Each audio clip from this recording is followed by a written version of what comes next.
Ngonyaka odlule umongameli Ramaphosa waphendula isoyi lapha ukuze kwakhiwe izizinda zezinkampani ezikhiqiza izingxenye zokwakha izimoto zakwaFord.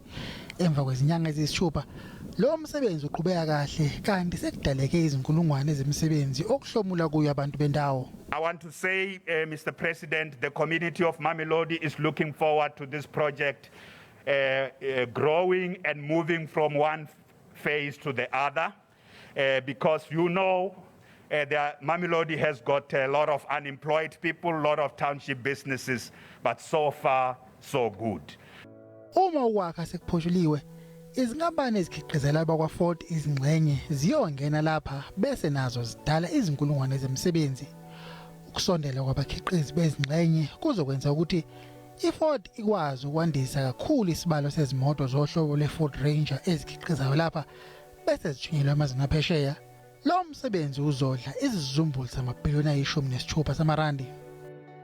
It's the biggest investment in Ford's 97-year history in South Africa and one of the largest ever in the local automotive industry.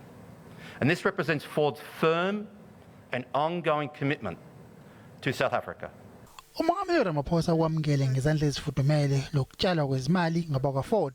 Foreign investment also does not only bring in money, it brings in skills, it also brings in technology and know-how. And that is why foreign direct investment is valuable and important. And it is for this reason that we welcome Ford Motor Company to be here in South Africa and to stay. They've been here for 97 years. We want them to stay for another 100 years. Because this enhances our position as a country within the global and regional value chains. Umongameli uphinde watusa abakwaFord ngokuheha ukutshalwa kwezimali yizinkampani esebenzisana nazo. Ford Motor Company is like a beautiful flower and it has attracted all these wonderful bees.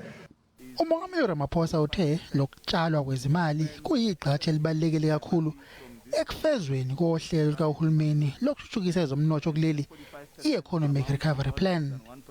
Mbongeni Mutsho, SABC, eGoli.